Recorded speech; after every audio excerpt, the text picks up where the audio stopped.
Iglesia Evangélica Jesucristo, Encuentro con Dios, te invita a su reunión dominical. Es una aventura conocerte, caminar y obedecerte y vivir por ti. Es un...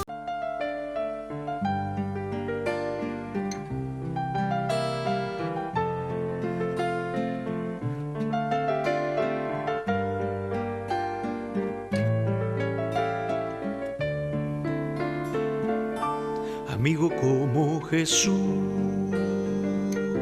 no hubo ni habrá jamás, que se entregó en una cruz para traernos la paz. Todo le cuento a Jesús, mi confidencia es con Él me aconseja y me da sabiduría y poder. El amigo de verdad, Jesús, solo en Él hay salvación y Él entiende lo que soy e igual aún me brinda su amor.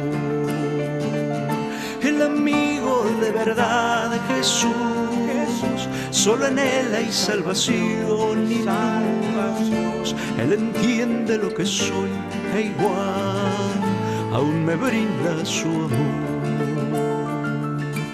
Amigo como Jesús, amigo como Jesús, no hubo ni habrá jamás, no hubo ni habrá jamás que se entregó en una cruz, que se entregó en una cruz para traernos la paz, para traernos la paz. Todo le cuento a Jesús, todo le cuento a Jesús. Mi confidencia es con Él, mi confidencia es con Él. Él me aconseja y me da, Él me aconseja y me da sabiduría y poder. Sabiduría y poder.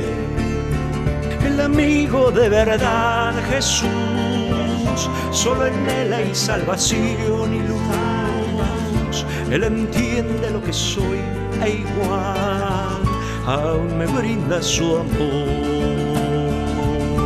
El amigo de verdad, Jesús, solo en Él hay salvación y luz. Él entiende lo que soy e igual aún me brinda su amor. El amigo de verdad, Jesús, solo en Él hay salvación y luz. Él entiende lo que soy e igual aún me brinda su amor. Amigo como Jesús, no hubo ni habrá jamás que se entregó en una cruz para traernos la paz.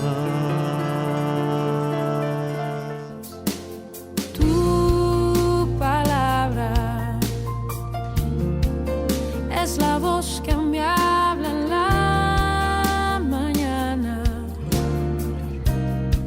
es mi consejo cada día y en las pruebas quien me guía.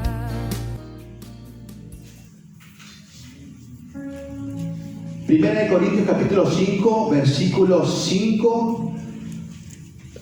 7, dice: desháganse de la vieja levadura quitando a ese perverso de entre ustedes.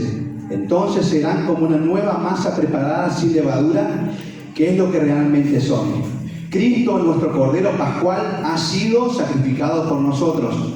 El 8 dice: por lo tanto celebremos el festival no con el viejo pan de perversidad y maldad, sino con el nuevo pan de sinceridad y verdad. El cristiano, el Hijo de Dios, debe saber esto. Muchas veces se pasa un poquito por alto, pero cuando llega esta fecha, el mundo lo recuerda. ¿Cómo lo recuerda? Durante 3 días se lamentan, otros se encierran, lloran, se duelen, recuerdan y están ahí encerrados, no quieren hablar con nadie, no se juntan con nadie, hasta no quieren trabajar. No comen carne. Mucho menos. cómo va a comer carne, ¿no? Cuando usted ve estas imágenes, hemos sido inculcados, o la moda, se ha distorsionado mucho acerca de las Pascuas.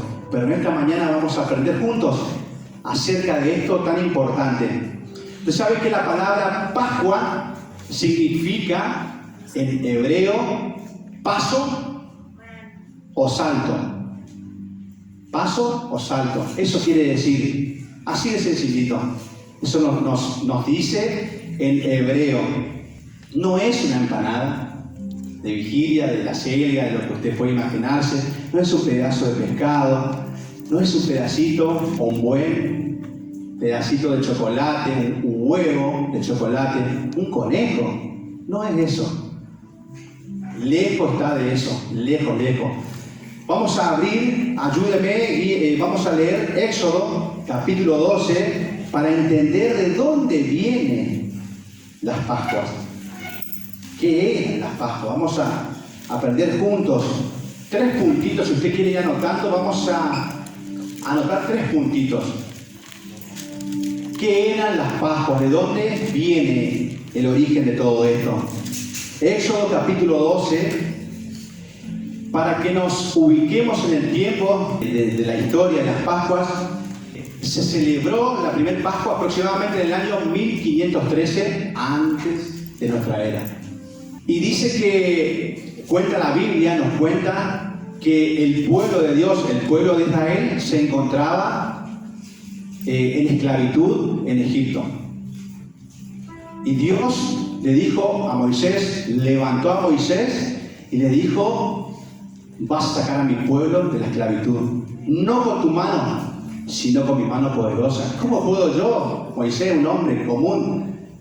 Yo voy a sacar a mi pueblo a través de vos. Te voy a usar. Y dice que Dios envió plagas a Egipto. El faraón no se preocupaba mucho, no quería dejar ir al pueblo. No iban a tener mano de obra, se determinaban muchas cosas. Pero ¿qué pasó entonces?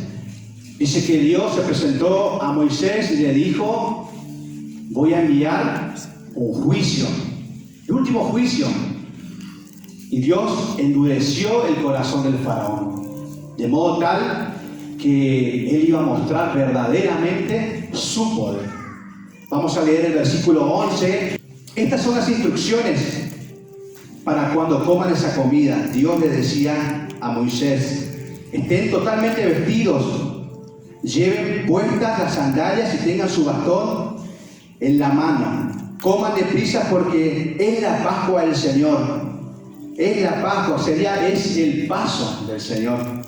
¿Vamos bien?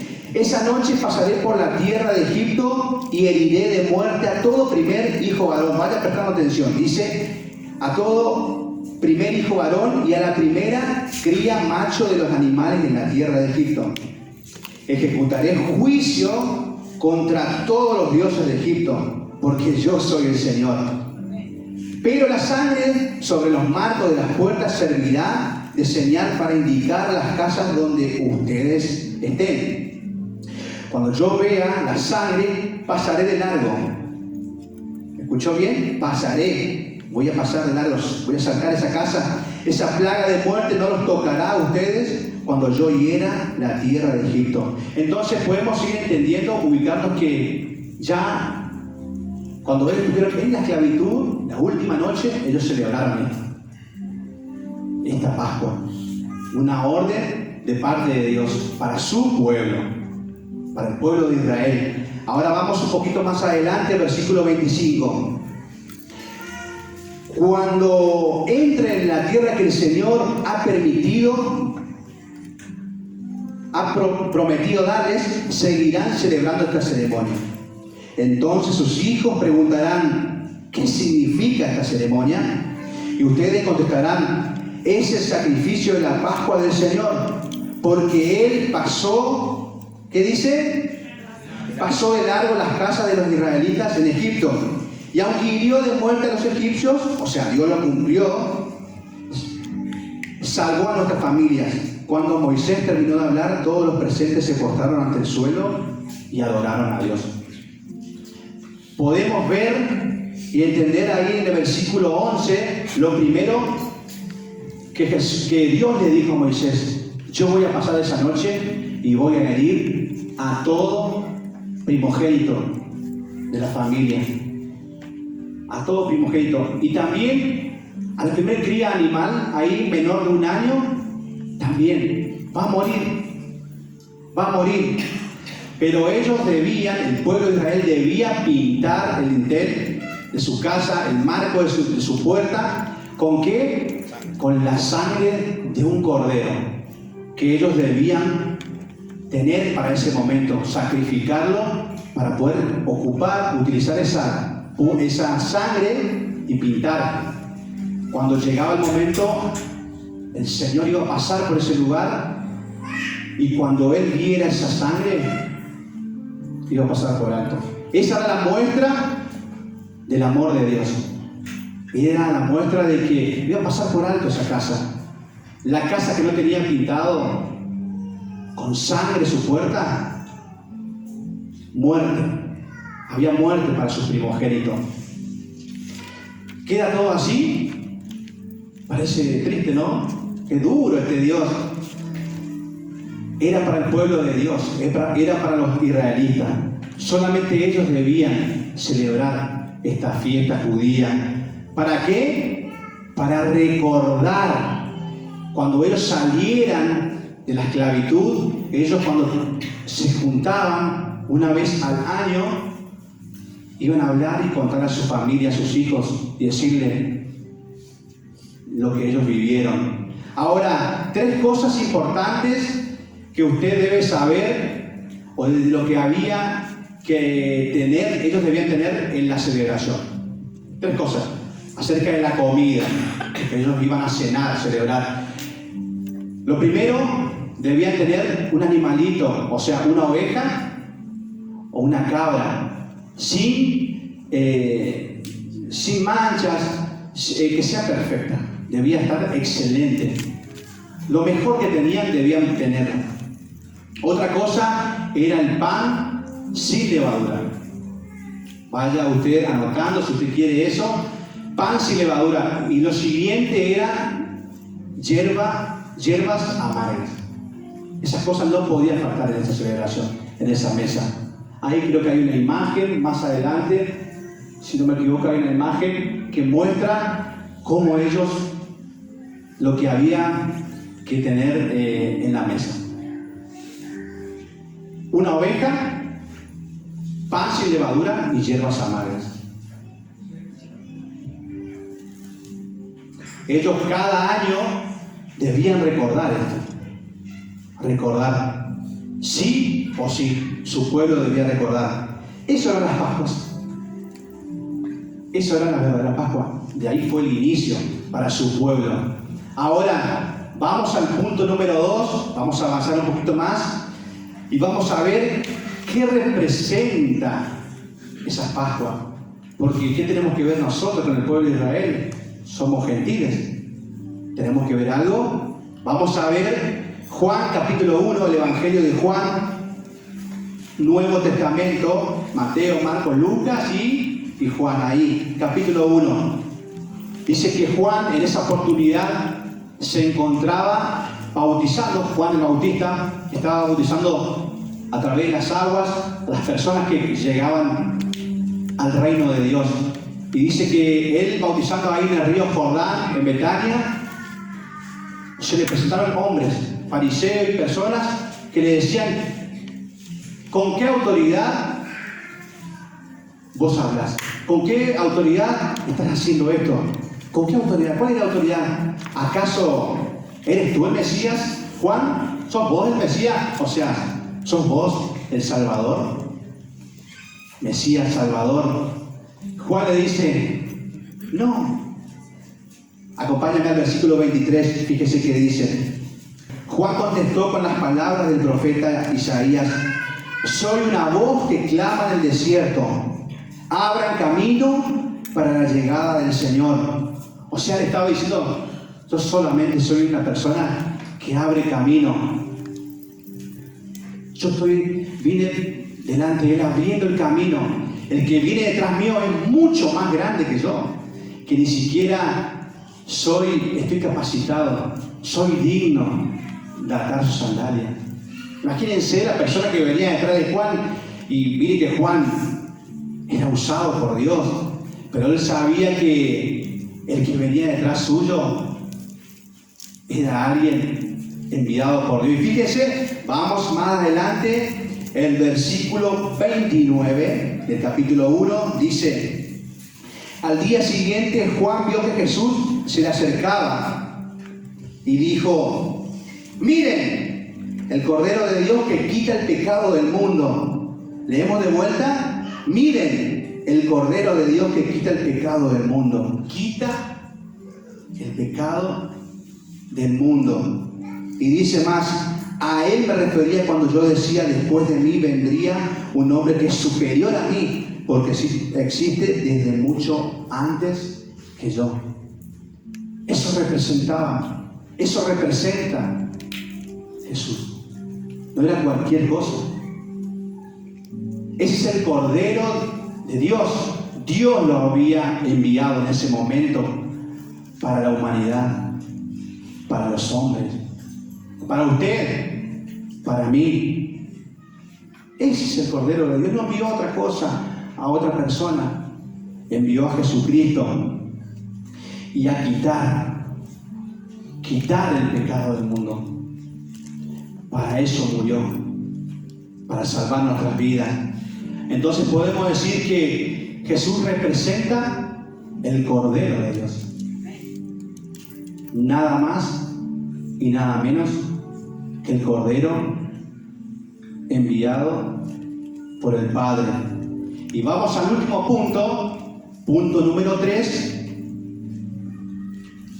Si usted quiere anotar, vamos a ver qué es la Pascua para nosotros hoy.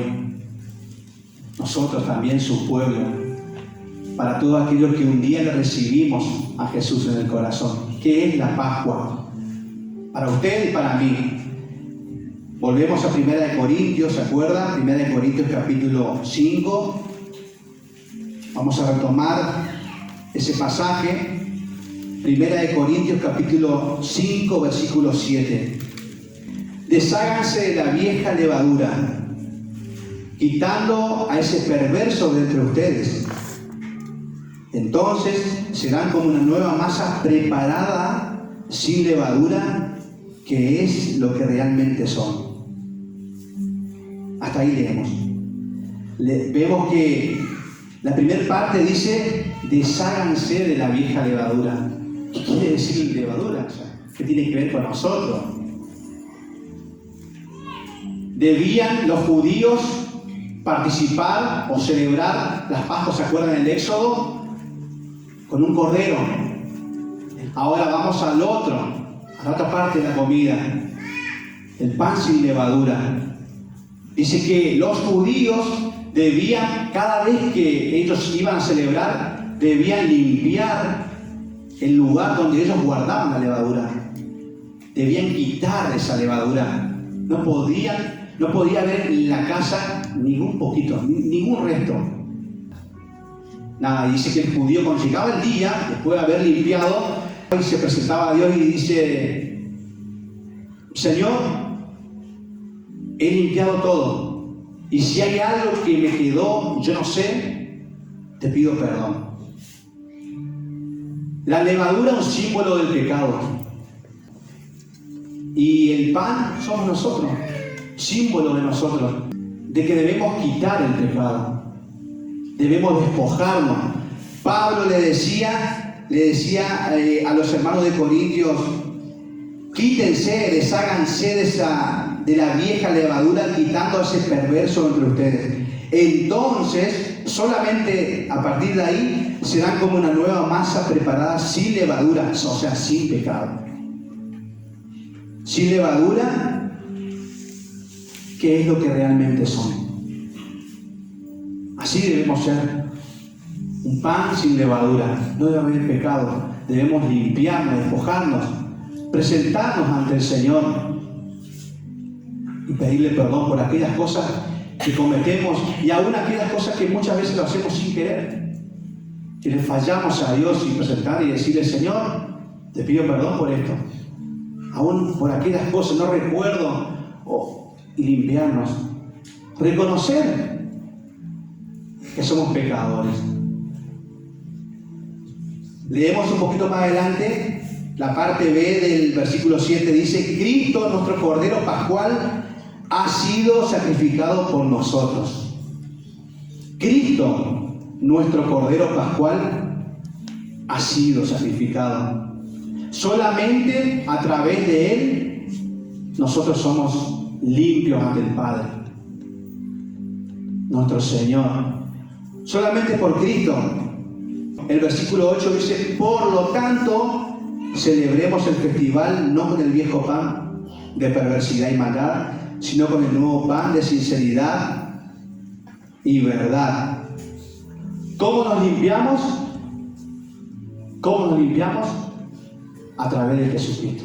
La sangre de Jesús nos limpia de todo pecado y de toda maldad. La sangre del Cordero en el Éxodo solamente cubría, tapaba. Año tras año ellos debían sacrificar y sacrificar. Ahora Cristo murió una sola vez y para siempre. Eso celebramos. Nosotros no tenemos que hacer otra cosa que creer en la sangre de Jesús. Ella pagó el precio. Su sangre tiene poder para perdonarnos, para limpiarnos, para hacernos aptos delante del Padre. No hay condenación para usted y para mí. Cristo ya pagó. Él es el Cordero, este es el Cordero de Dios que quita el pecado del mundo. Imagínense que si nosotros tuviéramos que vivir en ese tiempo, año tras año sacrificando, año tras año haciendo esto, aquello, tantos ritos, tantas ceremonias. Hoy tenemos la oportunidad de tener a Cristo en nuestro corazón. Ese es el Cordero que usted debe tener en su vida, en su corazón. Recordar cada día. Pablo le decía: recuerden cada día. No hagan como otros que una vez al año solamente. Tengo que hacer esto, guardar protocolos, cosas que muchas veces lo hacemos sin entender. El huevito de Pascua, la Pascua, porque es un pedacito de chocolate. Cada día nosotros debemos presentarnos ante el Padre. Las hierbas amargas dice que representaba lo que ellos padecieron en Egipto. Ellos cuando comían las hierbas amargas recordaban lo que ellos pasaron. El dolor, el sufrimiento, golpes y todo. ¿Tienes a Cristo en tu corazón? ¿Tienes a Cristo en tu corazón? Dice que este Cordero Pascual nos ha traído salvación. A través de su sangre nos purifica. Purificación. Podremos muchas veces aparentar una cosa, pero Dios conoce lo que hay en nuestro corazón. Él sabe lo que hay. Dice que Él pesa los corazones. Él conoce lo que hay en tu vida, conoce lo que hay en mi vida, en mi pensamiento. Hoy tenemos la oportunidad de limpiarnos, despojarnos de aquellas cosas malas, de aquellas cosas sucias que por tiempo traemos, malos pensamientos, malas intenciones, malas costumbres, porque lo hacemos por costumbre, muchas cosas. Hoy tenemos la oportunidad de decirle al Señor que nos purifique por su sangre. Él ya pagó el precio, hermano, hermana. Él ya pagó el precio. Solamente debemos hacer una sola cosa. Juan, en el capítulo 3, dice: porque de tal manera amó Dios al mundo que ha enviado a su único Hijo, para que todo aquel que en Él cree no se pierda, mas tenga vida eterna. ¿Crees en el Hijo? Ese es el Cordero que quita el pecado del mundo. Y si todavía no lo has recibido, hoy tienes la oportunidad. Yo no sé si estás por primera vez escuchando este mensaje, pero hoy tenés la oportunidad de limpiar tu vida. La sangre de Jesús te limpia y te purifica. Tenemos entrada gratuita ante el Padre por medio de Él. Yo le invito a que se ponga de pie. Vamos a orar. Aquí estás, debemos mover. Gracias por habernos acompañado en esta reunión. Los esperamos todos los domingos a partir de las 10 de la mañana. Estrada Norte 343.